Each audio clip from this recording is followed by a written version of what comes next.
అమెరికాలో తానా ఉత్సవాలు ఎన్ని చూశాను. అమెరికాలో భవిష్యత్తులో అమెరికా ప్రెసిడెంట్ కూడా కమ్మవాడే అవకాశాలు చాలా ఉన్నాయి. ఆ స్థాయి ఉంది, ఆ స్టామినా ఉంది, ఆ దమ్ము ఉంది, ఆ ధైర్యం ఉంది. ఎవరికైనా ఎదురు తిరిగి నిలబడి సవాలు చేసే సత్తా ఉన్నవాడు కమ్మవాడు.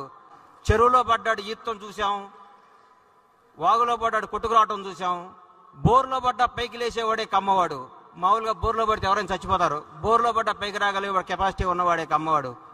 కమ్మవాడిగా పుట్టినందుకు గర్విస్తాం, కమ్మవాడిగా పుట్టినందుకు ఆనందిస్తాం.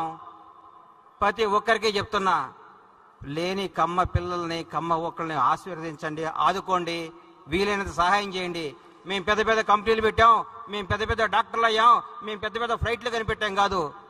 మన కమ్యూనిటీలో కష్టపడ్డ యువకుల్ని చేయి అందించండి, వాళ్ళకి భవిష్యత్తు ఇవ్వండి, వాళ్ళ జీవనోపాధికి సహకరించండి.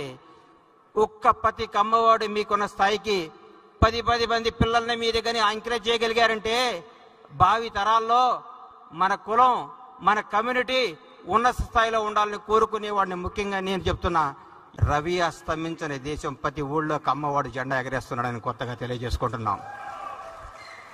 నన్ను ఒక ఆయన అడిగాడు, అరే కమ్మవాళ్ళు అంటే ఏంది అని.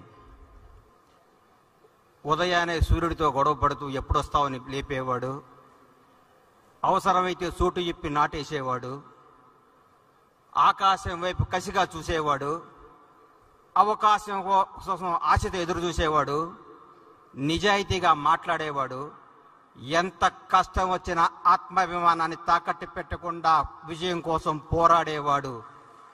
నువ్వు మీసాల వైపు తిప్పుకుంటూ నేను సాధిస్తాను అని తపనతో పరిగెట్టడానికి చిరుతలా పరిగెట సిద్ధంగా ఉన్న యువకులు ఉంటారు చూడండి, అదే కమ్మవాడు అని చెప్పా. అన్ని కులాల్ని గౌరవిస్తా, నా కులాన్ని అభిమానిస్తానని చెప్తా. నిజం చెప్తున్నాం సార్, కమ్మవాడు అంటే కష్టపడేవాడు, కమ్మాడు ఉంటే కసితో బతికేవాడు, కమ్మాడు అంటే కడుపులో తీసి పెట్టేవాడు, కమ్మాళ్ళు ఉంటే ఎక్కడ బతుకు తెరువు ఉందో అక్కడ పరిగెత్తుకుంటూ పోయేవాళ్ళు.